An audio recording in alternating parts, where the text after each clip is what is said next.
পথে পথে ঘুরছে গোবিন্দ বৈঠকের জন্য। আর বিপ্রহরে সকলের গ্রামবাসী আজ ভোজনে সমাপ্ত করে কি করেছে না ও বাঙালিরা কি করে দুপুরবেলায় ভাত খেয়ে ভাত ঘুমে দেয়। আজ সকল অগ্রদূরবাসী কি করেছে আমার পেটে ভরে ভোজনে করে আজ ঘুমে দিচ্ছে। এদিকে গোবিন্দ ঘোষ আজ দেখেই চলেছে পথে তো কেউ নেই, আরে ঘর থেকে কেউ দরজা খুলে বেরোচ্ছে।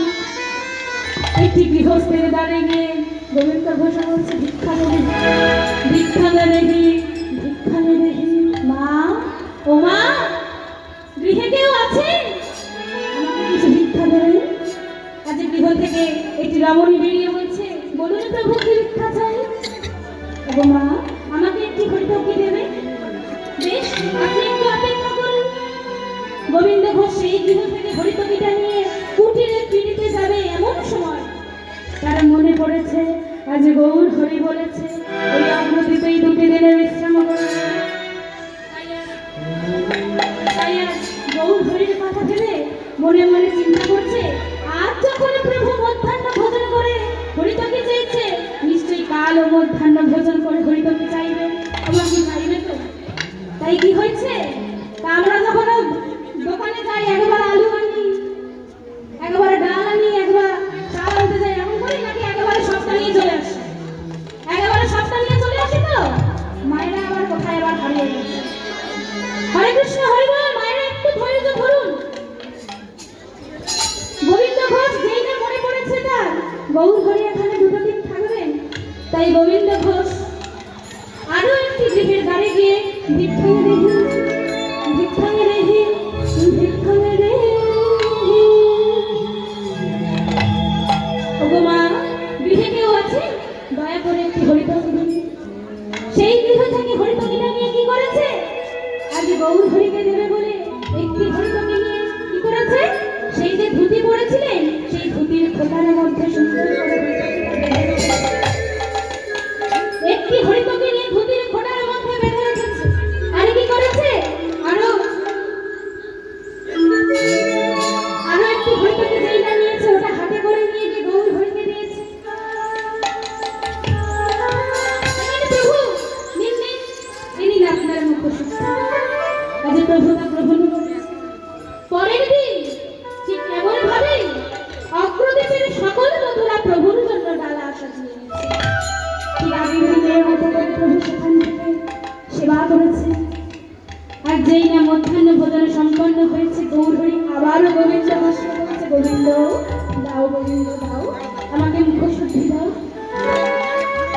গোবিন্দ ঘোষ কি করলেন আজকে আমি কিন্তু মাধুকরী করতে গেলেন মুখশুদ্ধি চাই প্রভু আমি এক্ষুনি দিচ্ছি। কি করলেন না সেই যে ধুতির খোটার মধ্যে বেঁধে রেখেছিলেন সঙ্গে সঙ্গে খুলে হরিতকিটা গৌর হরির হাতে দিয়ে বলছে নীল প্রভু গ্রহণ। আর মনে মনে চিন্তা করছে এক্ষুনি প্রভু আমার কত প্রশংসা করবে। কেন করবে কত বুদ্ধি আমার। কি প্রভু বলুন ওই যে কালকে গেছিলাম মাধুকরী করতে আমি তো জানতাম আপনি আজও আবার হরিতকি চাইবেন। তা আমি আজকে আবার কেন যাবো। কালে যখন মাধুকরী করতে গেছিলাম আমি আজকের জন্য আরো একটি মাধুকরী করে আমার কাছে সঞ্চয় করে রেখে দিয়েছিলাম। কি প্রভু বলুন বলুন কত বুদ্ধি তাই না বলুন কত বুদ্ধি না আমার। গোবিন্দ সত্যি তোমার অনেক বুদ্ধি গোবিন্দ, কিন্তু তোমার মধ্যে যে সঞ্চয় বুদ্ধি জাগ্রত হয়েছে তাদের আমাদের সন্ন্যাসের জন্য নয়, আমাদের সন্ন্যাসের মধ্যে সঞ্চয় বুদ্ধি থাকতে দেয়। গোবিন্দ তোমার মধ্যে যে সঞ্চয় বুদ্ধি জাগ্রত হয়েছে তুমি সেই সঞ্চয় বুদ্ধি নিয়ে সংসার করো গোবিন্দ।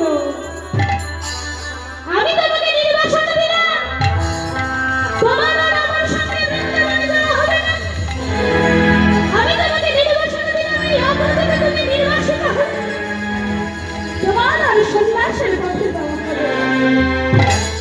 প্রভু, এ তুমি কি করলে প্রভু?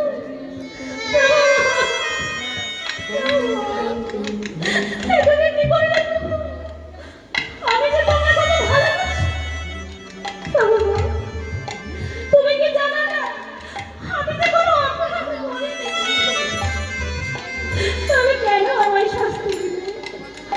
আমি যে কোনো অপরাধ করিনি, কেন কেন এই শাস্তি দিলে প্রভু? আমি তো নিজের জন্য সঞ্চয় করিনি, আমি তো তোমাকে ভালো রাখার জন্য সঞ্চয় করেছি। মাগো, গোবিন্দ ঘোষের অবস্থাটা একবার আমাদের সঙ্গে তুলনা করে। এই যে বাবারা সঞ্চয় করছে, তো কার জন্য করছে? নিজেদের জন্য? কি বাবা নিজের জন্য সঞ্চয় করেন? 1 টাকা এক্সট্রা কেউ খরচ করেন? করেন না তো। ওই 1 টাকাটা কি করে? ব্যাংকে ফেলে রাখেন, ছেলে করে বড় হয়ে যাচ্ছে।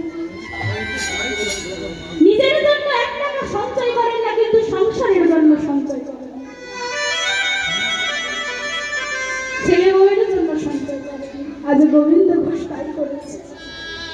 আজ সে নিজের জন্য কোনো সঞ্চয় করেনি, আজ সে সঞ্চয় করেছে প্রভুকে ভালো লাগবে, তাকে ভালোবাসে বলে, তাকে কষ্টে থাকতে দেবে না বলে সে সঞ্চয় করেছে। ও প্রভু, তুমি আমাকে এমন করে শাস্তি দিলে প্রভু। আমি যে আমার কথা একবারও চিন্তা করিনি, আমি তো তোমার কথা ভেবে সঞ্চয় করেছি প্রভু। তবে কেন কেন এই নির্বাসন, কেন এই নির্বাসন প্রভু? আমাকে এমন ভাবে ছেড়ে দেও না প্রভু। অনেক কষ্ট তোমাকে পেয়েছি প্রভু, আমাকে ছেড়ে দেও না প্রভু। আমাকে আর ছেড়ে দেও না। অনেক কষ্ট করে তোমাকে অনেক সম্মান করে পেয়েছি, আমাকে আর তোমার চরণ ছাড়া করো না প্রভু। গৌর হরি যে মনে মনে ভেঙে পড়েছে, গৌর হরি ভগবান হয়ে ভক্তকে যে ভালোবেসেছিল না তা প্রকাশ করছে না। কেন সেই রাধারানীর অভিশাপে ছিল, যেমন করে শ্রীকৃষ্ণ রাধারানীকে ভালোবেসেছে তেমনি গোবিন্দ ঘোষ। তাই গৌর হরি আজ রাধারানীর মতো করে গোবিন্দ ঘোষকে মন প্রাণ দিয়ে ভালোবেসেছিল। কিন্তু আজ আজ সেই অভিশাপে সাক্ষাৎ করতে সেই গোবিন্দ ঘোষ, সেই আমার প্রাণের ভক্তকে ছেড়ে চলে যেতে হবে গৌর হরি। আজ বুকে পাথর রেখে বলছে, ওহে গোবিন্দ, তুমি যার জন্য সঞ্চয় করো, তুমি যে অপরাধ করেছো, তুমি আমার জন্য করে থাকো বারে যার জন্যই করো না কেন, সন্ন্যাসীর পথে অগ্রসর হয়েছ, সেখানে তোমার মনে কখনো সঞ্চয় বুদ্ধি রাখতে পারে না। আর তোমার মধ্যে সঞ্চয় বুদ্ধি এসেছে, তোমার যে আর সন্ন্যাস গ্রহণ হবে না গোবিন্দ, তোমার যে আর হবে না। তুমি এখানে থাকো, তুমি এখানে থেকে সংসার করো, তুমি সংসারী হও গোবিন্দ, সংসারী হও। অথর নয় কাঁদতে কাঁদতে প্রভুর চরণ ধরে আগ্রহ ধরে বলছে, আমি প্রভু, প্রভু আমার যে মনে বড় আশা ছিল, আমার যে মনে বড় আশা ছিল তোমার চরণ ধরে থাকবো, তবে কি হবে প্রভু? প্রভু আজ তুমি আমাকে নির্বাসন দিলে, তবে তুমিও শুনে রাখো, আমি যদি সত্যিকারের ভক্ত হয়ে থাকি, সত্যিকারের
ভালোবাসি বলে যে তুমি অপরাধ করেছো, তার শাস্তি তোমাকে দেবো না তা হবে না।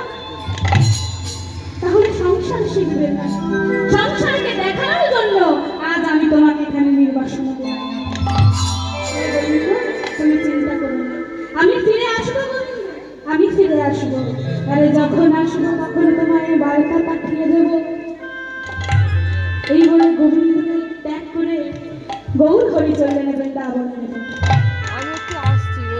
গোবিন্দ আমার আধার নয় নেব ভাষাচ্ছি প্রভু, তুমি চলে গেলে আমি কাকে নিয়ে থাকবো বলো? আমার আমার কথা বলার সঙ্গী কে হবে? আমি কাকে নিয়ে বাঁচবো? অঝর নয় কাঁদছি।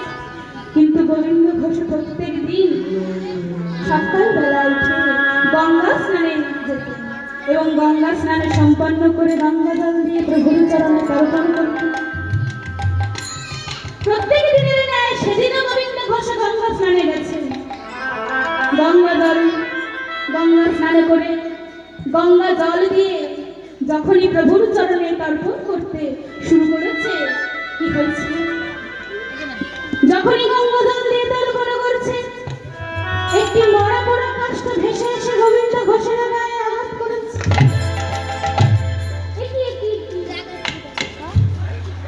গঙ্গাতে স্নান করতে এসেছি, এখানেও কিনা অপবিত্র? হে কলিজি, আজ কোথায় এসেছে পবিত্রতা? আজ গঙ্গা জল দিয়ে ঢেউ দিয়ে সেই মরা পোড়া কাষ্ঠটিকে দূরে ভাসিয়ে পুনরায় তর্পণ করেছে। তর্পণ করতে করতে সেই মরা পোড়া কাষ্ঠটি ভেসে এসে আবার তার গায়ে লেগেছে।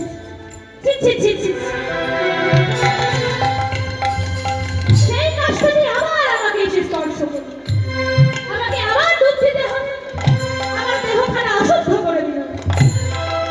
এই বলে ঢেউ দিয়ে তাকে সরিয়ে দিয়ে পুনরায় ডুব দিয়ে তর্পণ করেছে। এমন সময় সেই কাষ্ঠটি আবার তার গায়ে লেগেছে। সইছে না, ক্রোধান্বিত হয়ে গোবিন্দ ঘোষ কি করলেন? সেই মরা পোড়া কাষ্ঠটিকে তুলে নিয়ে নদীর পাড়ে ছুঁড়ে ফেলে দিয়েছে, যাতে আর ভেসে আসতে না পারে। তর্পণ সমাপ্ত করে গোবিন্দ ঘোষ আর ঘরে এসে গৌর হরির চরণে সেবা দিয়ে মনে মনে চিন্তা করছে, প্রভু তবে কি তুমি সত্যি আমাকে ভুলে গেলে? তবে কি তুমি সত্যি আমার কথা আরো মনে রাখবে না প্রভু? কেন প্রভু, আমাকে এত কেন কষ্ট দাও প্রভু? তুমি কেন কেন আমাকে ভুলে গেছো প্রভু? তবে কি আমি ভক্ত হয়ে উঠতে পারলাম? তবে কি আমি সত্যিকারের মন থেকে তোমায় সেবা দিতে পারলাম না প্রভু? অন্যদিকে গৌর হরি বৃন্দাবনে যেতে যেতে যেন কিছু একটা পিছুটান অনুভব করছে, যেন গৌর হরিকে কেউ পিছন থেকে টানছে। গৌর হরি কিছুতেই বৃন্দাবনের পথে অগ্রসর হতে পারছে না। ঠিক এক পক্ষকালের মধ্যে গৌর হরির মনে পড়েছে যে গোবিন্দ ঘোষকে সে প্রতিশ্রুতি দিয়েছিলেন সে অগ্রদূতে ফিরে আসবেন, তাকে দর্শন দেবেন। আজ যেই না মনে পড়েছে গোবিন্দ ঘোষকে দর্শন দেবেন বলে গৌর হরি আজ আসছেন অগ্রদূতে এক পক্ষকালের মধ্যে। এক পক্ষকাল মানে কতদিন মা? এক পক্ষকাল মানে কতদিন? কত মায়েরা জানেন? এক পক্ষকাল মানে 15 দিন। কৃষ্ণ পক্ষ আর শুক্ল পক্ষ দুটি পক্ষ হয়, তার মধ্যে 15 দিনের দূরত্ব। এই এক পক্ষকাল অর্থাৎ 15 দিনের মধ্যে গৌর হরি পুনরায় অগ্রদ্বীপে আসছেন গোবিন্দ ঘোষকে দর্শন দেবেন। অগ্রদ্বীপে আসছেন আর কৃষ্ণ কৃষ্ণ বলতে বলতে আসছেন। সবাই মিলে করবো তো? আজ গৌর হরি আসছে কৃষ্ণ কৃষ্ণ বলতে বলতে। কৃষ্ণ কৃষ্ণ কৃষ্ণ বলিয়া বহু পাশারি, কৃষ্ণ নামে দুঃখ দূরে যাবে চলিয়া। কৃষ্ণ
প্রভুর কণ্ঠস্বর মনে হচ্ছে। সঙ্গে সঙ্গে কুটির থেকে বাইরে বেরিয়ে দেখছেন সত্যিই গৌর হরি এসেছে। প্রভু গো, তুমি এসেছো প্রভু, তুমি এসেছো, তুমি আমাকে দর্শন দেবে বলে আমার কাছে এসেছো প্রভু।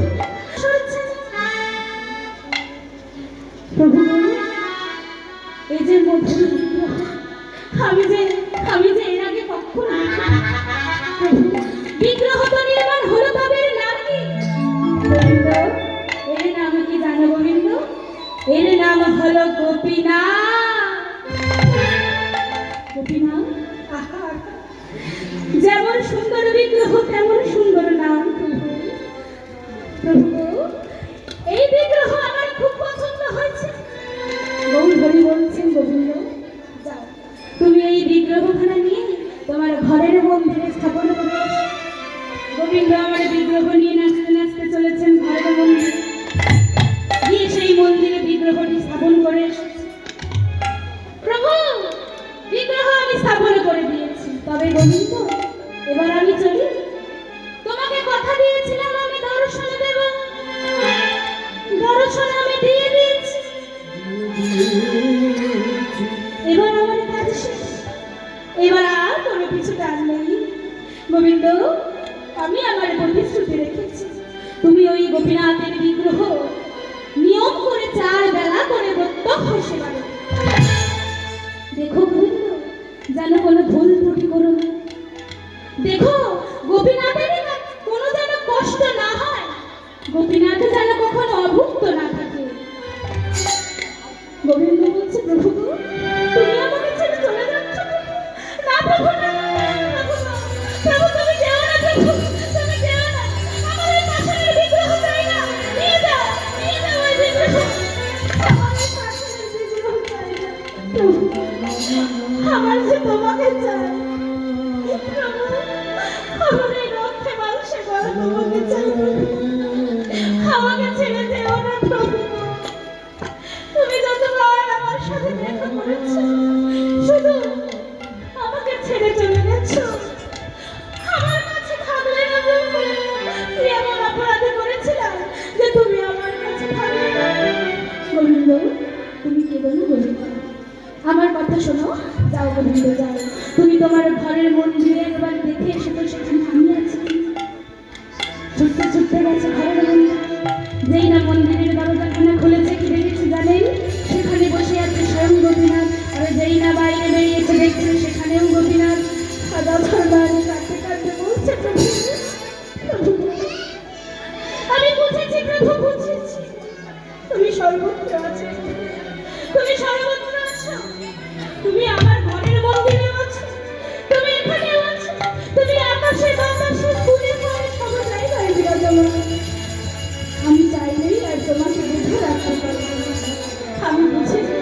যাও যাও যাও, আমি তোমাকে আর আটকাবো না।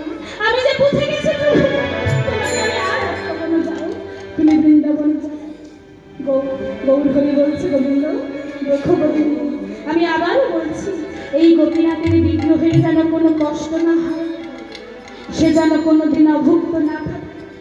তুমি দেখো, ভালো করে যত্ন করো গোপীনাথকে। আরে গোবিন্দ গোবিন্দ, তুমি সংসারী হও, এই অগ্রদীপের ধারে তুমি সংসার করো। আজ গোবিন্দকে বিদায় জানিয়ে গৌর হরি চললেন বৃন্দাবনে। এদিকে দিবারাত্র গোবিন্দ কি করতেন? গৌর হরির দেওয়া সেই গোপীনাথের বিগ্রহকে জড়িয়ে ধরে আধার নয়নে কাঁদতেন। বলতেন, গোপীনাথ গোপীনাথ, তুমি যদি আমার সাথে দুটো কথা বলতে পারতে কতই না ভালো হতো গোপীনাথ। বলো না, একটু কথা বলো। দেখো, এই যে কুটিরে আমি একা একা থাকি, সকাল থেকে কেউ আমার সাথে কথা বলে না, আমার কোনো সঙ্গী নেই। গোপীনাথ, তুমি আমার সাথে একটু কথা বলো। হঠাৎ করে যেন কেউ বলে উঠল, ওরে গোবিন্দ গোবিন্দ, তুমি সংসারী হও, তুমি সংসার করো, স্ত্রী সন্তান নিয়ে সুখে সংসার করো, তখন তুমি সঙ্গী পাবে, কথাও বলতে পারবে, তাই না? তোমার যে তোমার স্ত্রী হবে তার নাম হবে চন্দ্রা, আর সেই রামণীর সঙ্গে তোমার আগামী প্রভাতকালে দেখা হবে। গোবিন্দ ঘোষ সে কথাটি শ্রবণ করে একদম নিস্তব্ধ হয়ে গেল। বুঝতে পারলেন না যে কথাটি কে বলে উঠল। কথাটি যে স্বয়ং গোপীনাথের বিগ্রহ থেকে এসছে, গোবিন্দ ঘোষ বুঝতে পারলেন। পরের দিনে প্রভাতকালে গোপীনাথের সেবার জন্য কুটির থেকে যেই না বেরিয়েছে, দেখছে এক সুন্দরী রমণী কুটিরের সামনে দাঁড়িয়ে রয়েছে সেবার ডালা নিয়ে। সেই সুন্দরী রমণীকে দেখে আগের দিনের সেই কথাটি মনে পড়ে গেল। আগের দিনের সেই কথাটি মনে পড়তে বলে উঠল, ওহে রমণী,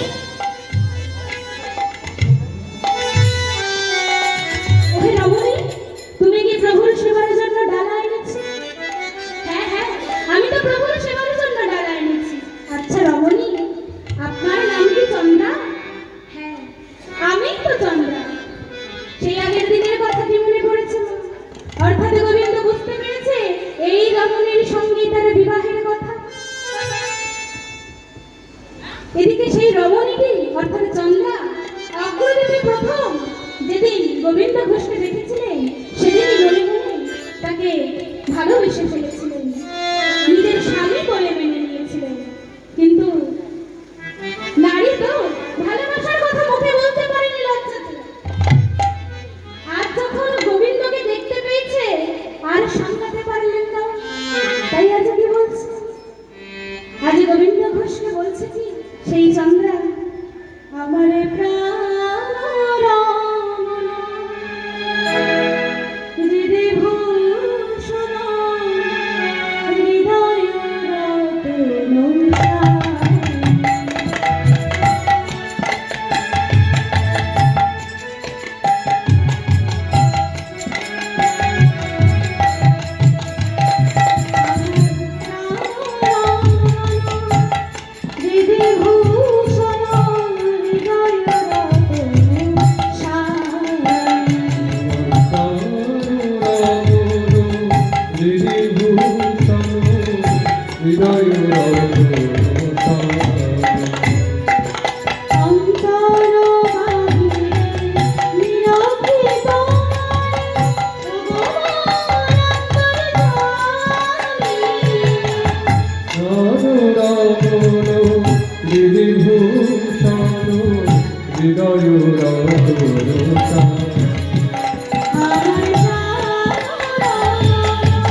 একে অপরের সঙ্গে বিবাহ বন্ধনে আবদ্ধ। তাদের তো আর কেউ ছিল না মা, তাই আগে দিন ঠিক করলেন। একটি শুভ দিনে গোবিন্দ, আমি দেখছি কি করা যায়। সেদিন চন্দ্রের কথা শুনে গোবিন্দ ঘোষ গোপীনাথের মন্দিরে ঢুকেছে সেবা দেবে বলে।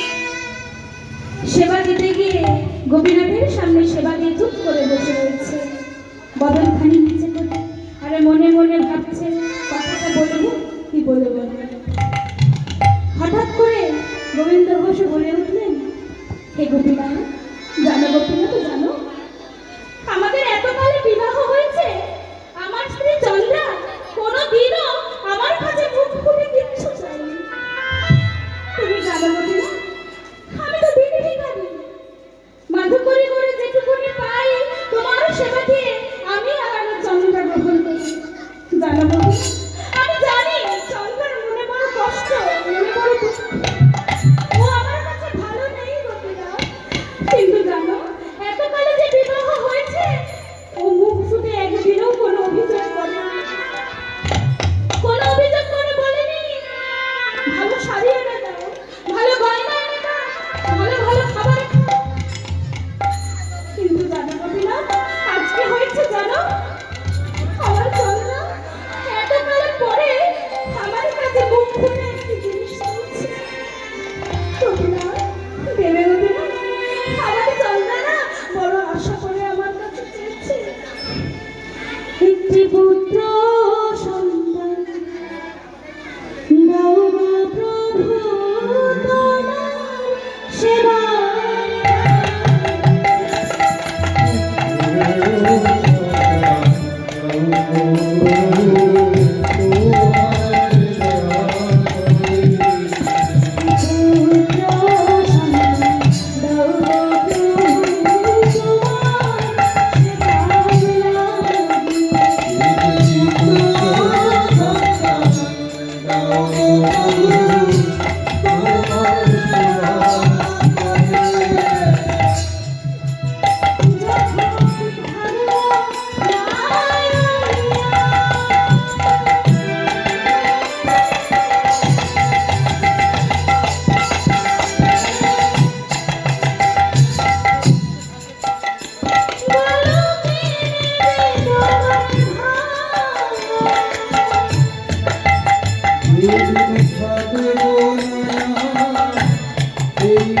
এই